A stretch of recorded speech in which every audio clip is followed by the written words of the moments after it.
వచ్చి ఈ నియోజకవర్గంలో ఎందుకు ఈ ఘటన జరిగింది, ఎందుకు రాష్ట్రంలో ఈ పరిస్థితులు ఉన్నాయి అన్నది నిజంగా ప్రతి ఒక్కరూ కూడా వాళ్ళ గుండెల మీద చేతులు వేసుకుని ఆలోచన చేయాల్సిన అవసరం ఎంతైనా ఉంది. ఎందుకంటే ఈరోజు నా పక్కనే లింగమయ్య అన్న భార్య ఉంది. తన భర్తను కోల్పోయి తన ఏం చేయాలో అర్థం కాని పరిస్థితిలో ఈరోజు లింగమయ్య అన్న భార్య నా పక్కన నిల్చొని ఉంది. అసలు ఈ ఘటన ఎందుకు జరిగింది, రాష్ట్రంలో ఉన్న పరిస్థితులు ఏమిటి, రాష్ట్రంలో ఇదే మాదిరిగా కొనసాగుతే పరిస్థితులు రాష్ట్రం పూర్వపు రోజుల్లో బీహారు గురించి మాట్లాడుకునే వాళ్ళం. ఈ రోజు ఉన్న రాష్ట్రంలో ఉన్న పరిస్థితులు చూస్తే ఈ బీహారు ఇటువంటి రాష్ట్రాలన్నీ ఎక్కడికి పోవాలి. ఆంధ్ర రాష్ట్రం పరువును దేశంలో కన్నా కూడా రోడ్డును పడేసిన పరిస్థితులు ఈ రాష్ట్రంలో ఈ రోజు చంద్రబాబు నాయుడు గారి పరిపాలనలో కనిపిస్తా ఉన్నాయి. నేను అడుగుతా ఉన్నా, ఇదే పెద్ద మనిషి చంద్రబాబు నాయుడు గారిని అడుగుతా ఉన్నా, రాష్ట్రంలో ఇంత దిగజారిన రాజకీయ పరిస్థితులు, దిగజారిన లా అండ్ ఆర్డర్ పరిస్థితులు, రెడ్ బుక్ పరిపాలన ఎందుకు కొనసాగనిస్తా ఉన్నారు అని చెప్పి నేను అడుగుతా ఉన్నా. ఇదే రాష్ట్రంలో మొన్నటికి మొన్న 57 చోట్ల ఎన్నికలు జరిగాయి. ఈ 57 చోట్లకు జడ్పీ చైర్మన్లు ఎన్నుకునే కార్యక్రమం కానీ, ఎంపీపీ వైస్ ఎంపీపీలను ఎన్నుకునే కార్యక్రమం కానీ, కోఆప్షన్ సభ్యులను ఎన్నుకునే కార్యక్రమాలు కానీ, ఉప సర్పంచ్ ఎన్నుకునే కార్యక్రమాలు కానీ, వీటి అన్నింటిలోనూ కూడా 57 చోట్ల రాష్ట్రంలో ఎన్నికలు జరిగితే 7 చోట్ల చంద్రబాబు నాయుడు గారికి వాతావరణం సరిగ్గా లేదు అని, తాను గెలిచే పరిస్థితి ఎక్కడా కూడా కనిపించడం లేదు అని, ప్రలోభాలు పెట్టడానికి ఇంకా సమయం కావాలి అని ఏకంగా 7 చోట్ల ఎన్నికలు చంద్రబాబు నాయుడు గారు పోస్ట్పోన్ చేయించారు. మరో 50 చోట్ల ఎన్నికలు అనివార్య పరిస్థితుల్లో, ఇక జరగక తప్పని పరిస్థితిలో, అంటే చంద్రబాబు నాయుడు గారు ఎంత భయపెట్టినా, ఎంత ప్రలోభాలు పెట్టినా కూడా ఎవరు కూడా లొంగని పరిస్థితి కనిపించిన నేపథ్యంలో ఎన్నికలు జరపక తప్పని పరిస్థితిలో జరపాల్సి వచ్చింది. నేను అడుగుతా ఉన్నా, ఈ 50 చోట్ల ఎన్నికలు జరిగితే ఏకంగా 39 చోట్ల వైఎస్ఆర్సీపీ గెలిచింది. నేను అడుగుతా ఉన్నా ఇదే పెద్ద మంచి చంద్రబాబు నాయుడు గారిని, ఈ 57 చోట్లైనా కూడా చంద్రబాబు నాయుడు గారికి బలం లేదు. గెలిచిన వాళ్ళంతా వైఎస్ఆర్సీపీ సభ్యులు, వైఎస్ఆర్సీపీ బీఫామ్ మీద గెలిచిన సభ్యులు, వైఎస్ఆర్సీపీ టికెట్ మీద గెలిచిన సభ్యులు, వైఎస్ఆర్సీపీ ఫ్యాన్ గుర్తు మీద గెలిచిన సభ్యులు. మరి ఇలాంటి చోట చంద్రబాబు నాయుడు గారికి బలం లేదని తెలిసి ఎందుకు చంద్రబాబు నాయుడు గారు హింసను ప్రోత్సహిస్తూ, ప్రలోభాలను ప్రోత్సహిస్తూ, భయపెట్టిస్తూ, పోలీసులను తన దగ్గర పనిచేసే వాచ్మెన్ల కన్నా హీనంగా కూడా వాడుకుంటూ ఎందుకు చంద్రబాబు నాయుడు గారు ఇంత దిగజారిన రాజకీయాలు ఎందుకు చేస్తూ ఉన్నారు చంద్రబాబు నాయుడు గారిని అడుగుతా ఉన్నా. ముఖ్యమంత్రి స్థానంలో ఉన్న వ్యక్తి ఏమవుతుందండి, ఒక చోట ఎంపీపీ పదవి పోతే ఏమవుతుందండి, ఒక చోట జడ్పీ చైర్మన్ పదవి పోతే ఏమవుతుందండి, ఒక చోట ఉప సర్పంచ్ పదవి పోతే. నేను అడుగుతా ఉన్నా, ఇదే పెద్ద మంచి చంద్రబాబు నాయుడు గారి ముఖ్యమంత్రి కాబట్టి, అధికారంలో ఆయన ఉన్నాడు కాబట్టి, రాష్ట్రంలో ఏ పదవైనా కూడా తనకు బలం లేకపోయినా కూడా, తనకు సంఖ్యాబలం లేకపోయినా కూడా, తాను ముఖ్యమంత్రి అన్న అహంకారంతో ఏ పదవైనా కూడా నాకే కావాలి, ఏ పదవైనా కూడా నేను దౌర్జన్యం చేస్తాను అని చెప్పి లా అండ్ ఆర్డర్ను పూర్తిగా నాశనం చేసిన పరిస్థితుల మధ్య ఈరోజు రాష్ట్రంలో పరిపాలన సాగుతూ ఉంది. ఇదే పెద్ద మనిషి చంద్రబాబు నాయుడు గారిని అడుగుతా ఉన్నా, ఇదే రామగిరిలో ఇదే మండలంలో ఎంపీపీ ఎన్నికకు సంబంధించి ఎంపీపీ ఎన్నికకు సంబంధించి నోటిఫికేషన్ ఇచ్చారు. 10 మంది ఎంపీటీసీ సభ్యులకు గాను ఇక్కడ వైఎస్ఆర్సీపీ 9 సభ్యులు 9 మందిని గెలిచింది. 9 ఎంపీటీసీలు వైఎస్ఆర్సీపీ అయితే కేవలం ఒకే ఒక్క చోట తెలుగుదేశం పార్టీ గెలిచిన పరిస్థితులు. మరి నేను అడుగుతా ఉన్నా, మరి ఇక్కడ ఎంపీపీ స్థానానికి ఎన్నిక నోటిఫికేషన్ జారీ అయితే 9 సభ్యులున్న వైఎస్ఆర్సీపీకి రావాలన్నా, ఒకే ఒక్క సభ్యుడు గెలిచిన తెలుగుదేశం పార్టీకి రావాలన్నా? మరి ఎందుకు చంద్రబాబు నాయుడు గారు ఈ మాదిరిగా ప్రతి చోట కూడా వాళ్ళ ఎమ్మెల్యేలను రెచ్చగొడతా ఉన్నారు, ప్రతి చోట కూడా అప్పుడు స్థానిక ప్రజాప్రతినిధులను రెచ్చగొడతా ఉన్నాడు, పోలీసులను దుర్వినియోగం చేస్తూ ఉన్నారు. చేసి చివరికి ఏం జరిగింది? ఇక్కడ 9 మంది ఇక్కడ వైఎస్ఆర్సీపీకి సంబంధించిన సభ్యులు ఉంటే చంద్రబాబు నాయుడు గారు ప్రలోభాలు పెట్టే కార్యక్రమం, చంద్రబాబు నాయుడు గారు భయపెట్టే కార్యక్రమాలు జరుగుతూ ఉన్న నేపథ్యంలో వీళ్ళంతా కూడా కోర్టుకు వెళ్ళి కోర్టుల నుంచి వీళ్ళంతా కూడా మాకు ప్రాణహాని ఉంది, ఎంపీపీ ఎలక్షన్లలో మేము పార్టిసిపేట్ చేయాలి అని అంటే మాకు ఇబ్బందికర పరిస్థితులు ఉన్నాయి అని చెప్తే కోర్టు అక్షింతలు వేసి పోలీస్ ప్రొటెక్షన్తో ఈ ఎన్నిక జరిపించండి అని చెప్పి కోర్టు ఆదేశాలు ఇస్తే, కోర్టు ఆదేశాలతో 8 మంది కోర్టు ఆదేశాలతో ఎంపీటీసీలను తీసుకొని వస్తూ ఉంటే మధ్యలో పోలీసులు ప్రొటెక్షన్ తీసుకొని పోలీస్ ప్రొటెక్షన్తో వీళ్ళంతా కూడా ఇక్కడికి వచ్చి ఓటు వేయాల్సిన పరిస్థితుల్లో పోలీసులు ఏం చేశారు? తీసుకొని వచ్చి వీళ్ళందరినీ కూడా మధ్యలో రామగిరి ఎస్ఐ సుధాకర్, ఈ రామగిరి ఎస్ఐ మధ్యలో ఈ సుధాకర్ అనేవాడు వీళ్ళ కాన్వాయ్లోకి ఎక్కి ఈ ప్రయాణం చేస్తా ఉన్న ఎంపీటీసీ సభ్యులందరితో కూడా వీళ్ళందరితో కూడా వీడియో కాల్ ఆయన ఫోన్ నుంచి సాక్షాత్తు ఇక్కడ ఎమ్మెల్యే కొడుకు వీళ్ళతో వీడియో కాల్ చేయిస్తాడు, మాట్లాడిస్తాడు. చేసేటప్పుడు భారతమ్మ అని చెప్పి ఒక ఎంపీటీసీ సభ్యురాలు ఉంటే ఆ ఎంపీటీసీ సభ్యురాలకు సంబంధించిన అమ్మా నాన్న వాళ్ళిద్దరిని వాళ్ళ దగ్గర పెట్టుకొని ఆ వీడియో కాల్లో వాళ్ళ అమ్మా నాన్నను కూడా చూపించి, నువ్వు కనుక ఓటు వేయకపోతే మీ అమ్మా నాన్న వాళ్ళు ఇంటికి కూడా రారు అని చెప్పి వీడియో కాల్లో ఏకంగా బెదిరించే కార్యక్రమం జరిగింది. ఆ పాప కన్నీరు మున్నీరు ఏడుస్తూ బాధపడుతూ ప్రకాశం చెప్పిన పరిస్థితులు. ఇలాంటి పరిస్థితిలో ఒక ఎస్ఐగా ఉన్న వ్యక్తి తాను చేసిన పని ఏమిటి? తాను వెళ్ళి కాన్వాయ్లోకి తాను సెలవు మీద ఉన్నాడట ఎస్ఐ, తాను మామూలుగా పోకూడదట. అలాంటి రామగిరి ఎస్ఐ ఎంటర్ అయ్యి వీడియో కాల్ పెట్టి వీళ్ళందరినీ కూడా భయపడించి ప్రలోభాలు పెట్టి చేసే కార్యక్రమాలు చేశారు. తీరా చూస్తే ప్రలోభాలకు వీళ్ళు ఎక్కడా కూడా లొంగని పరిస్థితి ఎప్పుడైతే కనిపించిందో అప్పుడు ఇక ఎన్నికకు ఎంపీడీఓ కార్యాలయానికి తీసుకొని పోయి ఎన్నిక జరిగించే కార్యక్రమానికి ఫుల్ స్టాప్ పెట్టించేసి టైం అయిపోయి చేసేట్టుగా చేసి ఎన్నిక లాస్ట్కు కోరం లేదని చెప్పి ఎన్నికను పోస్ట్పోన్ చేసే కార్యక్రమం చేసిన తర్వాత ఇదే ఎస్ఐ వీళ్ళను పెనుగొండకు తీసుకొని పోతాడు. పక్క కాన్స్టిట్యున్సీలో ఉన్న పెనుగొండకు. అక్కడ ఎంఆర్ఓ కార్యాలయంలో తీసుకొని పోయి ఎంపీటీసీను బైండ్ ఓవర్ చేస్తూ అక్కడ తెలుగుదేశం పార్టీకి సంబంధించిన నాయకులందరినీ కూడా అక్కడికి రమ్మని చెప్తాడు.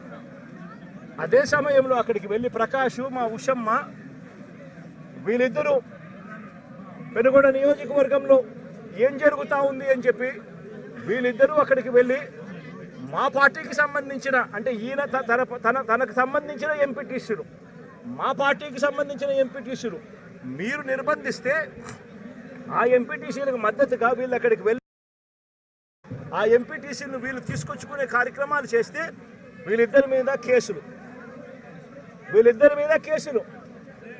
నేను అడుగుతా ఉన్నా, ఏం తప్పు చేసినారని చెప్పి వీళ్ళిద్దరి మీద కేసులు పెడతా ఉన్నారు.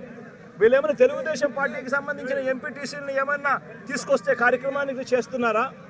లేదే మా పార్టీకి సంబంధించిన ఎంపీటీసీలను సాక్షాత్తు పోలీసుల సమక్షంలో పోలీస్ అధికారే తెలుగుదేశం పార్టీ నాయకులతో కలిసి మా పార్టీకి సంబంధించిన ఎంపీటీసీలను కిడ్నాప్ చేసే కార్యక్రమం ఒకవైపున జరుగుతూ ఉంటే అడ్డుకునేందుకు వీళ్ళు అక్కడికి వెళ్ళి ధర్నా చేసి ఎంపీటీసీలను తీసుకొచ్చుకునే కార్యక్రమం వీళ్ళు చేస్తే వీళ్ళ మీద కేసులు పెడతారు. మరోవైపున ఇటువంటి ఘటనలలో మండలంలో, ఇటువంటి రామగిరి మండలంలో ఇటువంటిది జరగకోకుండా మళ్ళీ ఉప ఎన్నికలు మళ్ళీ పిలుస్తారు, మళ్ళీ నోటిఫికేషన్ మళ్ళీ పిలుస్తారు. పిలిచినప్పుడు తెలుగుదేశం పార్టీకి మద్దతు లేదు కాబట్టి, వాళ్ళు ఎలాగో గెలవరు కాబట్టి దాన్ని హుందాగా వదిలేయాల్సింది పోయి ఇటువంటి ఘటనలు మళ్ళీ ఇటువంటి ఘటనలు పునరావృతం చేసే విధంగా రామగిరి మండలంలో భయం క్రియేట్ చేసేదానికోసం ఈ మండలానికి సంబంధించిన ఒక ఇంపార్టెంట్ నాయకుడిని 27వ తారీఖున అటాక్ చేశారు ఇదే ఊర్లో. 28వ తారీఖున మళ్ళీ అదే ఇంటిని అటాక్ చేశారు. జయచంద్రారెడ్డిని అటాక్ చేస్తే ఇదే జయచంద్రారెడ్డి, ఇదే కురువ లింగమయ్యన్న వీళ్ళందరూ కూడా దాన్ని అడ్డుకొని పోలీసులకు వెళ్ళి కంప్లైంట్ చేశారు. ఎందుకు మమ్మల్ని అటాక్ చేస్తూ ఉన్నారు, మండలంలో భయాందోళన క్రియేట్ చేసేందుకోసం అని చెప్పి మళ్ళీ ఈ ఎన్నిక జరిగితే ఈ ఎన్నికల్లో మళ్ళీ వైఎస్ఆర్సీపీ ఎంపీటీసీలను భయపెట్టాలనే ఉద్దేశంతో, భయానికి గురి చేయాలనే ఉద్దేశంతో అటాక్ చేసే కార్యక్రమం జరుగుతూ ఉంది. దీన్ని అరికట్టండి అని చెప్పి పోలీసులకు వెళ్తే పోలీసులకు ఘటనకు సంబంధించిన కంప్లైంట్ ఇచ్చినా కూడా పోలీసులు కనీసం పట్టించుకున్న పాపాన పోలేదు. 28వ తారీఖున మళ్ళీ 28వ తారీఖున మళ్ళీ ఇదే మాదిరిగా జరిగించిన తర్వాత మార్చి 30వ తారీఖున కురుబ లింగమయ్యన్న కొడుకు బైక్లో తాను పోతా ఉంటే, బైక్లో పోయేటప్పుడు వాళ్ళ ఇళ్ళ ద్వారా పోయే కార్యక్రమం జరుగుతూ ఉంటే బైకును అడ్డగించి లింగమయ్య కొడుకును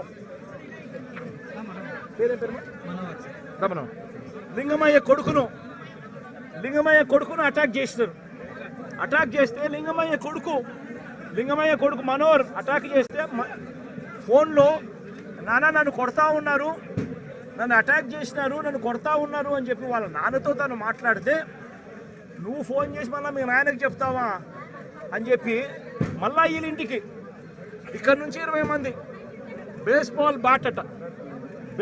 బ్యాట్ కూడా తీసుకొని పోయి బేస్బాల్ బ్యాటు, కట్టెలు, రాళ్ళు, మచ్చుకొత్తి కూడా తీసుకొని మీద 20 మందితో ఇళ్ళ కాడికి పోయినారు.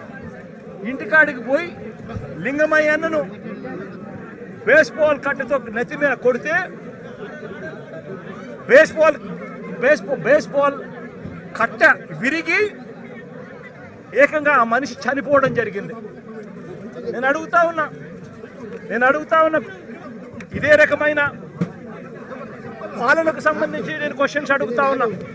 చంద్రబాబు నాయుడు గారిని అడుగుతా ఉన్నా, పోలీసులను అడుగుతా ఉన్నా, అయ్యా మీరు చేసేది న్యాయంగా ఉందా, మీరు చేసేది ధర్మంగా ఉందా అని చెప్పి నేను అడుగుతా ఉన్నా. మీరు చేస్తూ ఉన్న ఈ రాంగ్ ప్రెసిడెంట్ వల్ల రాష్ట్రం ఈరోజు బీహార్ కన్నా నాశనమైన పరిస్థితుల్లో ఈరోజు తయారవుతా ఉంది రాష్ట్రం. ప్రతి చర్య మనం చేసేది డెమోక్రసీలో సిగ్గుతో తలొంచుకునే కార్యక్రమానికి మీరంతా కూడా సిగ్గు లేకుండా చేస్తూ ఉన్నారు.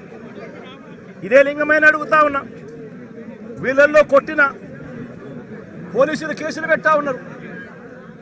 వీళ్ళ దగ్గరికి వచ్చి 20 మంది వీళ్ళని అటాక్ చేస్తే కేసులు పెట్టింది ఎంతమంది మీద? కేవలం 2 మీద మాత్రమే కేసులు పెట్టారు. ఇదే దాంట్లో క్రియాశీలకంగా వ్యవహరించిన రమేష్ నాయుడు మీద ఎందుకు కేసు పెట్టలేదు, మిగిలిన వాళ్ళందరినీ కేసులోకి ఎందుకు తీసుకొని రావడం లేదు అని చెప్పి ఇదే పోలీసులను, ఇదే చంద్రబాబు నాయుడు గారిని అడుగుతా ఉన్నా. ఇదే గ్రామంలో ఇదే తెలుగుదేశం పార్టీకి సంబంధించిన ఎమ్మెల్యే బంధువులు వీళ్ళంతా బంధువులని తెలిసినా కూడా రెచ్చగొట్టే కార్యక్రమం సాక్షాత్తు ఈ ఎమ్మెల్యే కొడుకు ఇక్కడికి వచ్చి ఈ గ్రామంలో 27 తారీఖు ఆయనే వచ్చి రెచ్చగొట్టే కార్యక్రమం చేసిపోయినా కూడా ఆయన మీద కూడా కేసు ఎందుకు పెట్టడం లేదు అని అడుగుతా ఉన్నా. వాళ్ళందరినీ కూడా తప్పించే కార్యక్రమం చేస్తూ ఉన్నారు. తూతూ మంత్రంగా ఇద్దరి మీద మాత్రమే కేసు పెట్టారు. కానీ ఈ హత్యను ప్రోత్సహించిన ఎమ్మెల్యేను కానీ ఎమ్మెల్యే కుమారుడు కానీ వారి మీద మాత్రం ఎటువంటి చర్యలు కూడా తీసుకోలేదు. కంప్లైంట్ చేసినా కూడా 27వ తారీఖున 28వ తారీఖున మా ఇళ్ల మీద దాడి జరుగుతూ ఉంది, మాకు పోలీస్ ప్రొటెక్షన్ ఇవ్వండి అని చెప్పి కంప్లైంట్ చేసినా కూడా పోలీసులు ఎందుకు పట్టించుకోలేదు అని చెప్పి చంద్రబాబు నాయుడు గారిని అడుగుతా ఉన్నా, పోలీసులను కూడా అడుగుతా ఉన్నా. ఇదే ఎస్ఐ సుధాకర్ అనేవాడు వీడియో కాల్స్తో ప్రతి ఎంపీటీసీలని కూడా తానే ప్రలోభాలు పెడుతూ తన ఫోన్లో నుంచి వీడియో కాల్స్తో వాళ్ళతో ఫోన్లో మాట్లాడించి తానే క్రియాశీలకంగా ఇదే రామగిరి మండలానికి సంబంధించిన ఎస్ఐ కేసు పెట్టినా కూడా యాక్షన్ తీసుకోకుండా తానే ఇవన్నీ చేస్తూ ఉంటే ఎందుకు ఆ ఎస్ఐ మీద యాక్షన్ తీసుకోవడం లేదు, ఎందుకు ఆ ఎస్ఐ ఫోన్ రికార్డ్స్ను ఎందుకు పరిగణలోకి తీసుకోవడం లేదు అని చెప్పి కూడా గట్టిగా అడుగుతా ఉన్నా. ఇదే లింగమయ్యతో పాటు కొడుకు శ్రీనివాస్పై కూడా దాడి చేశారు. కానీ ఆశ్చర్యం ఏమిటంటే లింగమయ్య కొడుకు నుంచి కాకుండా వాళ్ళు కంప్లైంట్ రాసుకునింది ఎవరితో తెలుసా? వాళ్ళంతకు వాళ్ళే ఒక పేపర్ మీద రాసుకొని వచ్చి పోలీసులు చదువు రాదని చెప్పి లింగమయ్య భార్యతో ఏలుముద్ర బలవంతంగా వేయించుకున్నారు. ఇది న్యాయమేనా అని అడుగుతా ఉన్నా. లింగమయ్య భార్య చదువు రాదని కొడుకు పక్కనున్నాడు, దాడిలో ఆయన కూడా గాయపడ్డాడు, చదువుకున్నాడు, కానీ ఆయనతో స్టేట్మెంట్ తీసుకోరు. స్టేట్మెంట్ తీసుకునేది పోలీసులే రాస్తారు. లింగమయ్య భార్యతో ఏలుముద్ర తీసుకుంటాడు. ఎందుకు ఆయన చదువు రాదు, భయపడిచ్చి పెట్టకపోతే సంతకం ఏలుముద్ర వేయకపోతే ఏమన్నారమ్మా, సంతకం పెట్టాలి. ఎట్టి పరిస్థితుల్లో పెట్టకుండా పోతే ప్రసక్తే లేదు, ఖచ్చితంగా పెట్టాలని చెప్పి ఆమెతో ఏలుముద్ర తీసుకుంటారు. వీళ్ళు ఏం రాసుకున్నారో ఆమెకు తెలీదు, ఏం స్టేట్మెంట్ ఉందో దాంట్లో తెలీదు, ఎవడు చెప్పడు. కానీ కొడుకు ఇచ్చే స్టేట్మెంట్ మాత్రం తీసుకునే కార్యక్రమం మాత్రం చేయరు. ఇదే లింగమయ్యను చంపాలనే ఉద్దేశంతో బేస్బాల్ బ్యాటుతో మరి ఇక్కడికి వచ్చి బేస్బాల్ బ్యాటుతో తల మీద కొట్టి చంపిన నేపథ్యంలో ఎక్కడ కూడా పోలీసులు నమోదు చేసిన కేసుల్లో ఎక్కడా కూడా బేస్బాల్ బ్యాట్ ఉందని, బేస్బాల్ బ్యాట్తో కొట్టారని చెప్పి ఎక్కడా రాయరు. ఏంది చిన్న కర్రలతో గొడవ జరిగిందని, ఆ దొమ్మిలో ఏదో జరిగిపోయిందని వక్రీకరించే ప్రయత్నమే జరుగుతూ ఉంది. ఇక్కడ ఆశ్చర్యకరమైన విషయం ఏమిటంటే పోలీసులు విచారించిన 8 మందిలో 5 మంది మాత్రమే లింగమయ్య కుటుంబీకులు. మిగిలిన 3 పోలీసులు సాక్షులుగా చేర్చిన మిగిలిన 3 తెలుగుదేశం పార్టీకి సంబంధించిన నిందితులకు సంబంధించిన సన్నిహితులను సాక్షులుగా మరో 3 పోలీసులే చేర్చడం అన్నది నిజంగా లా అండ్ ఆర్డర్ అన్నది ఏ స్థాయిలోకి దిగజారిపోయింది, పోలీసు అనే వ్యవస్థ ఏ స్థాయిలోకి దిగజారిపోయింది అని చెప్పడానికి నిజంగా ఇంతకన్నా వేరే ఉదాహరణ కూడా అవసరంలా. అంటే వీళ్ళే మనుషులను తప్పించేదానికోసం సాక్షులను కూడా వీళ్ళకు కావలసిన సాక్షులను మాత్రమే వీళ్ళు ఇప్పుడే యాడ్ చేసుకొని దానికి మళ్ళా లింగమయ్య అన్న భార్యతో ఏలుముద్ర చేయించుకొని వీళ్ళంతకు వీళ్ళే కేసును బిల్డప్ చేస్తూ ఉన్నారనంటే ఇంతకన్నా దారుణమైన పోలీసు వ్యవస్థ ప్రపంచ చరిత్రలో ఎక్కడైనా ఉంటుందా అని అడుగుతా ఉండ. వీళ్ళంతకు వీళ్ళే తప్పుడు సాక్ష్యాలు క్రియేట్ చేసి వీళ్ళంతకు వీళ్ళే కేసును నీరు కార్చే కార్యక్రమం జరుగుతూ ఉంది. నేను ఒకటే చెప్తా ఉన్నా, ఇక్కడ రామగిరిలో జరిగిన విషయమైనా కానీ రాష్ట్ర వ్యాప్తంగా వీళ్ళు చేస్తూ ఉన్న అన్యాయాలైతేనేమి, తిరుపతిలో డిప్యూటీ మేయర్ ఉప ఎన్నిక జరిగితే ఏకంగా బస్సులో ఉన్న కార్పొరేటర్లను ఏకంగా పోలీసులు ఆధ్వర్యంలోనే అడ్డగించి ఏకంగా బస్సులో ఉన్న కార్పొరేటర్లు బస్సులో ఉన్న ఎమ్మెల్సీను ఏకంగా పోలీసుల ఆధ్వర్యంలోనే కిడ్నాప్ తీసుకొని పోవడం ఏ స్థాయిలోకి దిగజారిపోతా ఉందో నేను అడుగుతా ఉన్నా. చంద్రబాబు నాయుడు గారి సొంత నియోజకవర్గం రామకుప్పంలో జరిగిన ఎంపీపీ ఎన్నిక కూడా అదే పరిస్థితి. ఇదే మాదిరిగా దౌర్జన్యంతోనే ఎన్నిక జరిగించే కార్యక్రమం చేసినారు. పశ్చిమ గోదావరి జిల్లాలో జరిగిన అత్తిలి ఎంపీపీ ఎన్నిక చూసినా ఇదే దౌర్జన్యమే కనిపిస్తుంది. ఎక్కడా వీళ్ళకి సంఖ్యాబలం లేదు, అయినా కూడా దౌర్జన్యంతోనే గెలవాలి అని చెప్పి దౌర్జన్యాలు చేసిన పరిస్థితులే కనిపిస్తూ ఉన్నాయి. విశాఖపట్నంలో కూడా ఇప్పుడు ఏం జరుగుతూ ఉంది? 98 మంది సభ్యులుంటే 56 మంది సభ్యులు వైఎస్ఆర్సీపీ బీఫామ్ మీద, వైఎస్ఆర్సీపీ సింబల్ మీద గెలిచిన వాళ్ళు. మరి తెలుగుదేశం పార్టీకి ఎక్కడ ఉంది స్ట్రెంత్ అని అడుగుతా ఉన్నా. ఇక్కడ కూడా దౌర్జన్యం చేస్తూ క్యాంపులో ఉన్న వైఎస్ఆర్సీపీ సభ్యులను సైతం భయపెట్టే కార్యక్రమాలు చేస్తూ ఉన్నారు. ఇళ్ళకి వెళ్ళి వాళ్ళ భార్యలను భయపడిస్తూ మీ ఆయన ఎక్కడున్నాడో చెప్పకపోతే మిమ్మల్ని స్టేషన్లో పెడతామని చెప్పి భయపడిస్తూ ఉన్న పరిస్థితులు ఈరోజు రాష్ట్రంలో కనిపిస్తూ ఉన్నాయి. మరోవైపున చూస్తే రాష్ట్రంలో హత్య రాజకీయాలు ఏ స్థాయిలోకి దిగజారిపోయాయి అంటే ఏప్రిల్ 6వ తారీఖున నంద్యాలలో, మొన్న ఏప్రిల్ 6వ తారీఖున నంద్యాలలో, ఈ మధ్యనే నంద్యాల జిల్లాలో సిరివెల్ల మండలంలో యార్లగడ్డ కాన్స్టిట్యున్సీ ఇందూరు ప్రతాప్ రెడ్డి అని చెప్పి మా పార్టీకి సంబంధించిన మండల కన్వీనర్ ప్రతాప్ రెడ్డిపై దారుణంగా హత్యాయత్నం చేశారు. ఇదే చంద్రబాబు నాయుడు గారు, ఇదే ఇందూరు ప్రతాప్ రెడ్డి అనే వ్యక్తి దేవాలయంలోకి వెళ్ళి పూజ చేస్తూ ఉండగా దాడులు చేయించాడు. ఇదే చంద్రబాబు నాయుడు గారు ముఖ్యమంత్రిగా ఉన్నప్పుడు 2017లో ప్రతాప్ రెడ్డి అన్నను ప్రభాకర్ రెడ్డిని, అతని బావమర్దిని చంద్రబాబు నాయుడు గారి దగ్గర నుండి చంపించారు. చంపించిన తర్వాత మా ప్రభుత్వం వచ్చిన తర్వాత ప్రతాప్ రెడ్డికి మేము గన్మెన్ సౌకర్యం మేము కల్పిస్తే, చంద్రబాబు నాయుడు గారు వచ్చిన తర్వాత ఆ గన్మెన్ను తీసేసి చివరికి ప్రతాప్ రెడ్డిని చంపే కార్యక్రమం చేయడానికి ఏకంగా చంద్రబాబు నాయుడు గారు పురమాయించిన పరిస్థితులు మన కళ్ళ ఎదుటే కనిపిస్తూ ఉన్నాయి. మరోవైపున గత ఏడాది ఆగస్టు 3వ తారీఖున నంద్యాల జిల్లా మహానందిలో శ్రీశైలం నియోజకవర్గంలో సీతారాంపురంలో పసుపులేటి పెద్ద సుబ్బరాయుడు అతి దారుణంగా చంపిన ఘటన కూడా చూసాం. ఆ సుబ్బరాయుడు గారిని చంపినప్పుడు, సుబ్బరాయుడు నన్ను చంపినప్పుడు నేను కూడా ఆ ఊరికి వెళ్ళి తనను పరామర్శించి ఎంత దారుణంగా చంపారు, జరిగినది ఎంత అన్యాయము అని చెప్పి కూడా ప్రశ్నించడం జరిగింది. ఆ ఊరు నుంచి కరెక్ట్గా 10-15 నిమిషాల్లోనే జిల్లా హెడ్ క్వార్టర్స్, అక్కడే ఎస్పీ ఉంటాడు.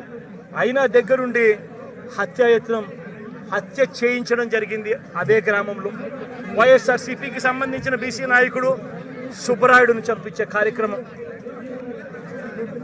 ఆశ్చర్యం ఏమిటంటే సుబ్బరాయుడు కుటుంబ సభ్యులు పోలీసులకు ఫోన్ చేసి 2-3 గంటల కిందట కూడా ఫోన్ చేసి ఊరిలో ఘటన జరగబోతా ఉంది, బయట నుంచి వ్యక్తులందరూ కూడా మోహరించినారు అని చెప్పినా కూడా కనీసం వచ్చి కాపాడే ప్రయత్నం కూడా జరగల. గత ఏడాది జూలై 23వ తారీఖున పల్నాడు జిల్లా పెదకూరుపాడులో కొసూరులో వైఎస్ఆర్సీపీ నాయకుడు ఈద సాంబిరెడ్డిని కూడా ఇనుప రాడ్లతో దారి కాచి రోడ్డులో కారు ఆపి కొట్టి చనిపోయాడని చెప్పి వదిలేసి వెళ్ళిపోయిన ఘటన. చివరకు తను హాస్పిటల్లో చేరడం, బ్రతకడం, ఈ రోజుకి కూడా తనకు 2 కాళ్ళు 2 చేతులు కూడా ఈ రోజుకి కూడా ఆపరేషన్ చేసి అవి బతికించే కార్యక్రమాలు చేసే కార్యక్రమాలు ఈ రోజుకి కూడా జరుగుతూ ఉంది. పల్నాడు జిల్లా వినుకొండలో గత ఏడాది జూలై 17వ తారీఖున వైఎస్ఆర్సీపీకి చెందిన రషీద్ అనే యువకుడిని దారుణంగా నరికి చంపిన పరిస్థితులు మన కళ్ళ ఎదుటే కూడా కనిపించాయి. ఈ ఘటన నేషన్ వైడ్ ఢిల్లీలో మేము దీక్ష చేస్తూ రషీద్ను చంపిన, నడి రోడ్డు మీద చంపిన ఘటనను కూడా ఢిల్లీలో దీక్షను చేస్తూ యావత్ దేశానికి కూడా చూపించిన పరిస్థితి కూడా చూసాం. చంద్రబాబు నాయుడు గారి పరిపాలనలో ఈరోజు ఏం చేస్తూ ఉన్నారు అనంటే దొంగ సాక్ష్యాలను వీళ్ళే క్రియేట్ చేస్తూ ఉన్నారు. వీళ్ళే దొంగ సాక్ష్యాలను క్రియేట్ చేసి వీళ్ళకు నచ్చని నాయకులందరినీ కూడా ఒక పద్ధతి ప్రకారము కేసుల్లో ఇరికించి జైళ్ళ పాలు చేసే కార్యక్రమము, చంపించే కార్యక్రమాలు దగ్గర నుండి చంద్రబాబు నాయుడు గారు చేస్తూ ఉన్నారు. మొన్ననే పోసాని కృష్ణమురళిని చూసాం. పోసాని కృష్ణమురళి అనే వ్యక్తి సినిమాలో దర్శకుడు. ఆ మనిషి చేసిన తప్పల్లా ఏమిటంటే నంది అవార్డు తనకు ఇస్తే నంది అవార్డును తాను తీసుకోలేదు. తీసుకోకుండా కుల వివక్ష పాటిస్తున్నారు అని చెప్పి ఒక స్టేట్మెంట్ ఇవ్వడం ఆయన చేసిన తప్పు. 2017లో ఆయన చేసిన ఈ తప్పుకు ఈరోజు ఇన్ని సంవత్సరాల తర్వాత ఆయన మీద 18 కేసులు పెట్టి ఆయన జైళ్ళ చుట్టూ తిప్పి ఏకంగా నెల రోజుల పైన ఆయన జైల్లో పెట్టించే కార్యక్రమాలు చేశారు. దళిత మాదిగ సామాజిక వర్గానికి సంబంధించిన మా లోక్సభ సభ్యుడు మాజీ లోక్సభ సభ్యుడు నందిగాం సురేష్ పై తప్పుడు కేసులు పెట్టి ఏకంగా 145 రోజులు అతన్ని జైల్లో పెట్టడం కూడా చేశారు. మాజీ ఎమ్మెల్యే పిల్లని రామకృష్ణారెడ్డి ఇతని మీద కూడా కుట్రపూరితంగా తప్పుడు కేసులు పెట్టి 55 రోజుల పాటు ఇతన్ని కూడా జైల్లో పెట్టించే కార్యక్రమాలు చేశారు. దాడులు చేసేది టీడీపీ వాళ్ళైతే జైల్లో పెట్టింది మా వాళ్ళను, వైఎస్ఆర్సీపీకి సంబంధించిన వాళ్ళను జైల్లో పెడతా ఉన్నారు. పోలీసులు క్రియాశీలక పాత్ర పోషిస్తూ ఉన్నారు. వల్లభనేని వంశీ తాను ఘటనా స్థలంలో లేడు అని చెప్పి ఏకంగా తెలుగుదేశం పార్టీ ఆఫీసు దాడి జరిగిన ఘటనలో తాను లేడు అని చెప్పి ఏకంగా కోర్టులోకి వచ్చి తెలుగుదేశం పార్టీకి సంబంధించిన వ్యక్తి పనిచేస్తూ ఉన్న వ్యక్తి కోర్టు 18 సార్లు ఆయనకు వాయిదాలు పిలిస్తే 18వ తారీఖు రాని తప్పని పరిస్థితిలో పోలీసులే తనను ప్రవేశపెడితే కోర్టు ముందర తానే వంశీ అనేవాడు అక్కడ లేడు అని చెప్పిన తర్వాత కూడా వంశీని అదే కేసులో ఇరికిచ్చి అదే కేసులో వంశీని ఇబ్బంది పెడుతూ ఇప్పటికి 50 రోజుల నుంచి వంశీని కూడా జైల్లో పెట్టించే కార్యక్రమాలు చేశారు. ఇలా రాష్ట్రం మొత్తం మీద రెడ్ బుక్ పరిపాలన సాగిస్తూ ఉన్నారు. ఇదే చంద్రబాబు నాయుడు గారిని అడుగుతాను, అయ్యా చంద్రబాబు, ప్రజల్లో ఏదైనా కూడా మంచి పేరు తెచ్చుకొని రాజకీయాలు చేయడం నేర్చుకోండి. మీరు సూపర్ 6 ఎందుకు అమలు చేయడం లేదు అని చెప్పి ఈరోజు ప్రజలు గట్టిగా నిలదీస్తూ ఉన్నారు. సూపర్ 7 హామీలను ఎందుకు అమలు చేయడం లేదు అని ప్రజలు మిమ్మల్ని గట్టిగా ప్రశ్నిస్తూ ఉన్నారు.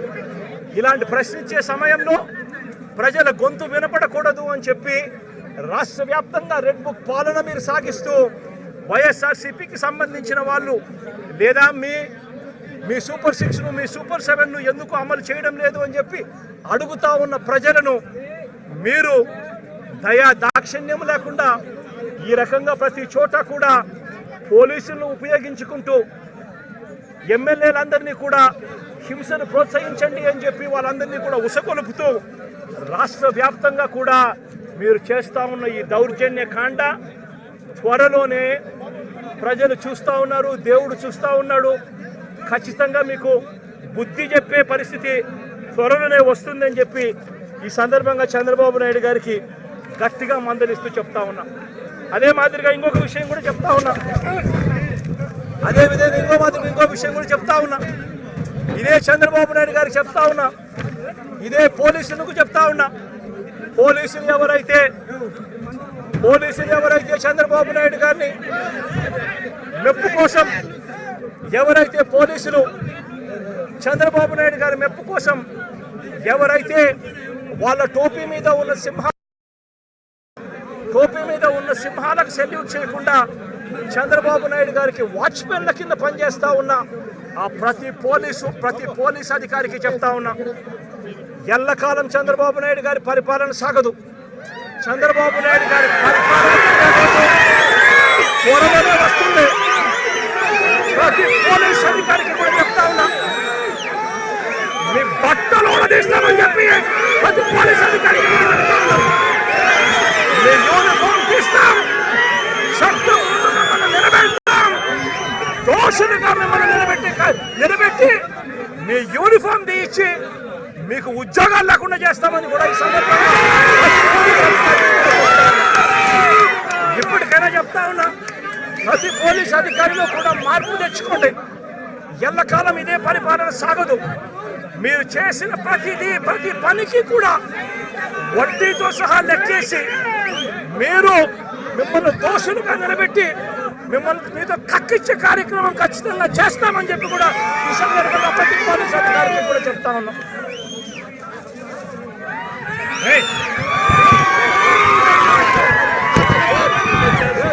చేసే కార్యక్రమం